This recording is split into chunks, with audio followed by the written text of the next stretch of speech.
These sessions are based on the book The Messiah Codes Unsealed.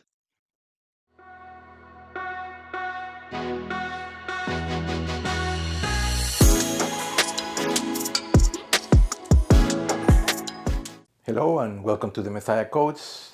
This is Luis again. Today we're going over session 52.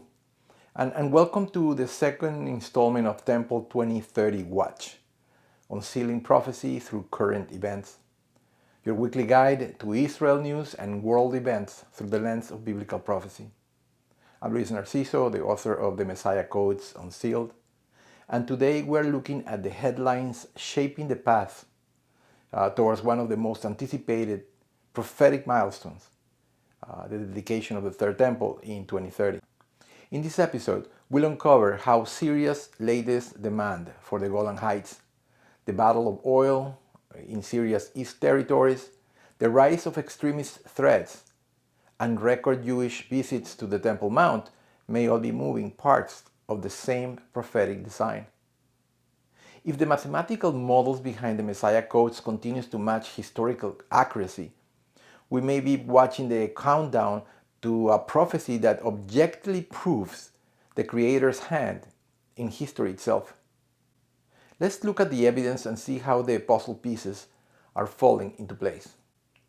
On our first news, when I read this news, it made the hair in the back of my neck stand up, because it's precisely what the beginning of my most likely scenario analysis predicted.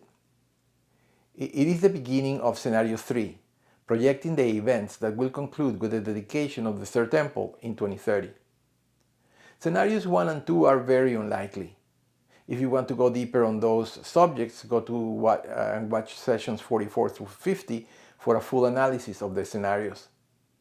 Now, scenario 3, version B, is the version that included an extremist Islamic attack on Israel with a weapon of mass destruction, likely a tactical nuke, at the same time that Israel finds itself in the midst of a regional conflict mainly fueled by billions of dollars in oil riches found in the Golan Heights. What are the news? Syria leaders are demanding Israel give back the Golan Heights. Again, exactly how my most likely scenario analysis predicts. For those new to the podcast, the Golan Heights is a high plateau in northern Israel, rich in water and now oil, which was part of Syria and captured in 1967 during the Six-Day War. This news came in a statement of October 26 from Syria's foreign ministry, reported by Israel Ayom. They called it occupied land and want a full Israeli pullout. These demands were backed by Arab countries. From prophecy, this echoes Ezekiel 38, where northern groups eye Israel resources like a hook, pulling them in. Second, oil talks between Syria's government and the SDF, the Syrian Democratic Forces, a US-backed Kurdish-led group in the northeast, hit a snag but held a ceasefire in Aleppo on October 6, per Reuters. These news are important because they mark the increasing emphasis of the Syrian government to effectively retake the oil fields and reserves, which in our third scenario, version B, right, are the hooks that will compel Syria and an international force to invade the Golan Heights. Third, an extremist Islamist threat. As I mentioned last week, a group called Saraya Ansar al-Sunna, a Sunni Islamist militant organization active in Syria and Lebanon, renewed warnings on October 21st, not only against Alawites, which are tied to Syria's all rulers, but also to Christians and schools, according to Enab Valadi, an independent Syrian media organization. Finally, Jewish visits to the Temple Mount, the ancient holy hill in Jerusalem, now with Muslim shrines, surged during Sukkot, the Festival of Tabernacles, in mid-October, with over 3,500 ascents or visits on one day, says the Time of Israel. Jordan's Waft, the Islamic trust running the site, called it a breach, but there were no big clashes. What is the biblical link? Revelation 11 hints at measuring a future temple amid shared space on the Temple Mount, a temple amidst the area where the temple courts were, but now trampled by Gentiles, in the case of Muslim control, over the rest of the Temple Mount. In other words, the temple court is where the Dome of the Rock currently stands. These are small steps towards 2030. Let's start with the big one. Syria demanding to get the Golan Heights back. On October 26, Syria's foreign ministry issued a strong statement covered by Israel's Hayom and Al Jazeera, calling for an immediate end to aggression and full withdrawal from the Golan Heights. The Golan Heights are a strategic highland Israel took in the 1967 war, now home to farms, water resources, and those 2015 oil finds worth billions. The international community calls it Syria's land. At the center of Syria's interim president, Ahmed al-Sharaa, also known as Abu Mohammad al-Julani, born in Riyadh, Saudi Arabia in 1982, to a Sunni family with roots in, of all places, the Golan Heights. He once led extreme militants, but now focuses on rebuilding after Assad's fall. This week, he met UN officials in Damascus, as per the BBC, stressing respect for borders while hinting at security pacts with Israel. But no Golan handover yet. By the way, and very relevant to scenario 3, the Romans had a Latin phrase, nomen est omen, meaning that a person's name is a sign which suggests that a person's name is an indication of their destiny or character. Well, the new Syrian president, Ahmed al-Sharaa, his nom de guerre is prophetic. It is Mohammad al-Julani. That means the man from the Golan, or the Golanite in Arabic. He adopted his nom de guerre during his times as a jihadist leader. He founded the Jabhat al-Nusra, the al-Qaeda Syrian branch, in 2012. In jihadist circles, such names signal legitimacy and regional ties. For my scenarios, it underscores potential personal hooks, reminding us of Ezekiel 38 and shows his desire to retake the Golan Heights, oil, and resources. Even the name he wanted to be known by perfectly fits what seems to be his role in the future confrontation, this prophetic confrontation at the Golan Heights. This is my take. This isn't random.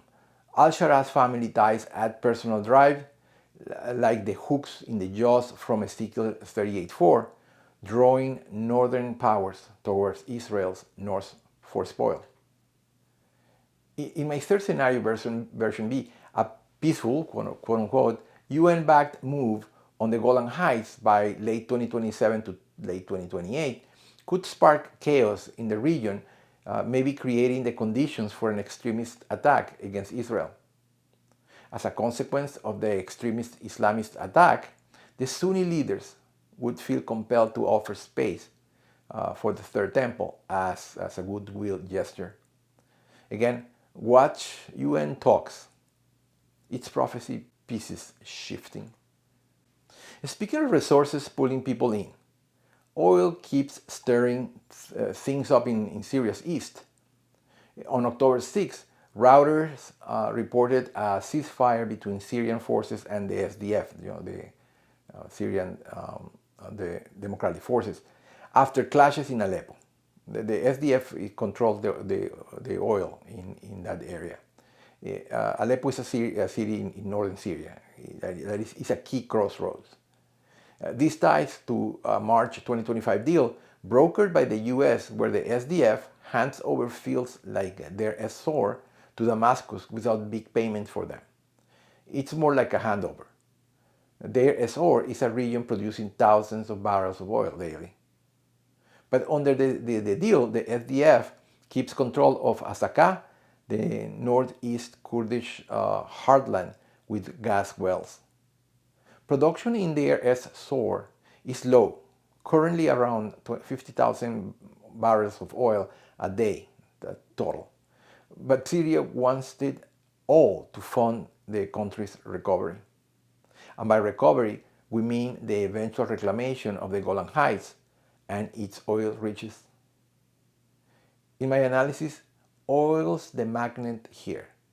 The version B of the Golan Heights untapped reserves could lure the signatories of the Astana format, a Russian, Turkey, Iran coalition for a recovery quote-unquote plan.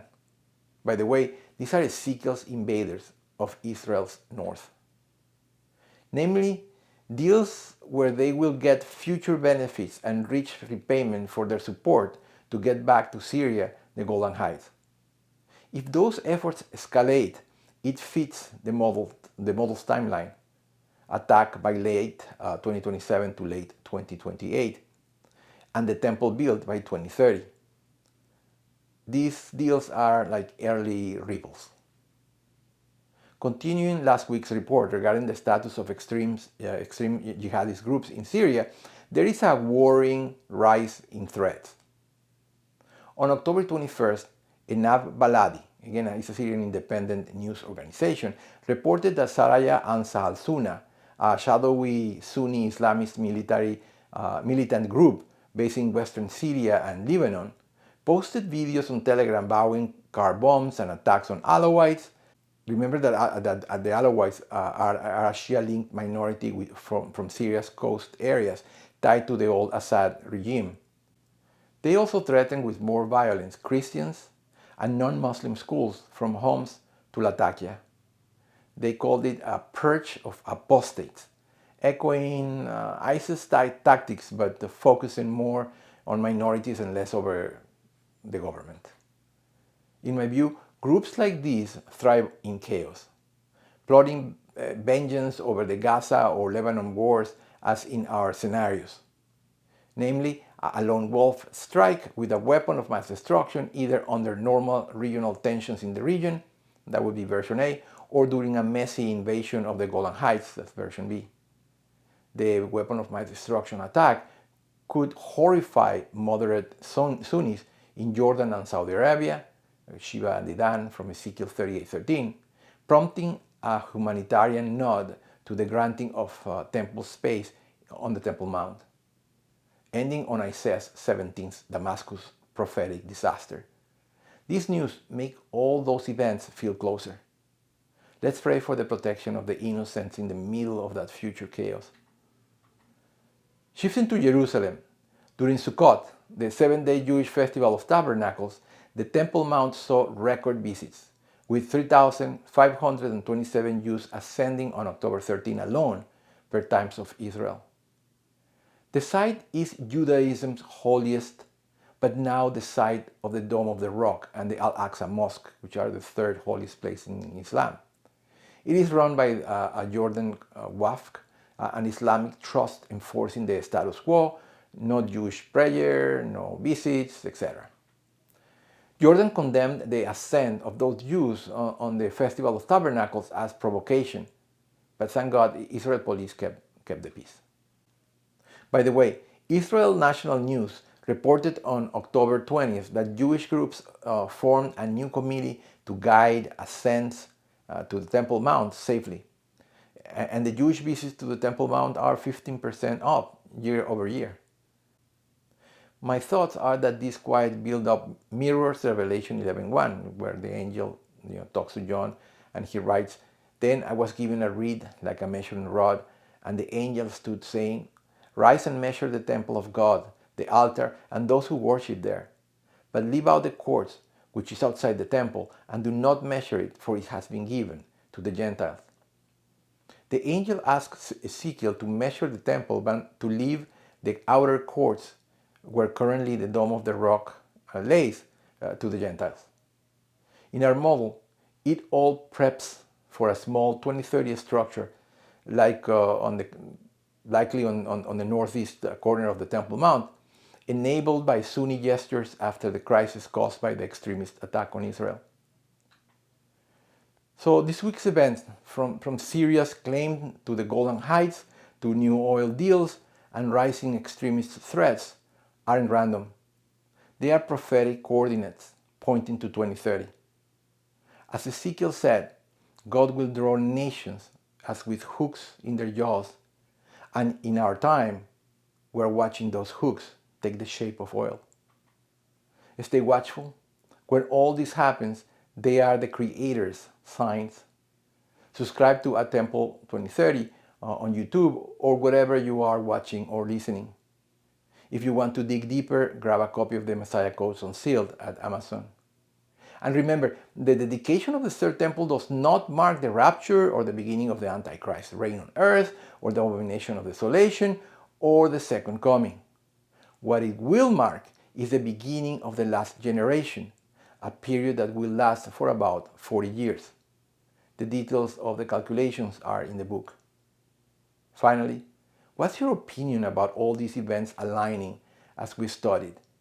Is Syria demanding the return of the Golan Heights as the scenario analysis predicts the prelude of Ezekiel 38 and 39? Are these events precipitating the construction of the third temple somewhere in the Temple Mount, likely on the northeast corner?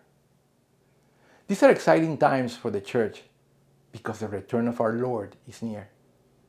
Until next week, shalom and God bless.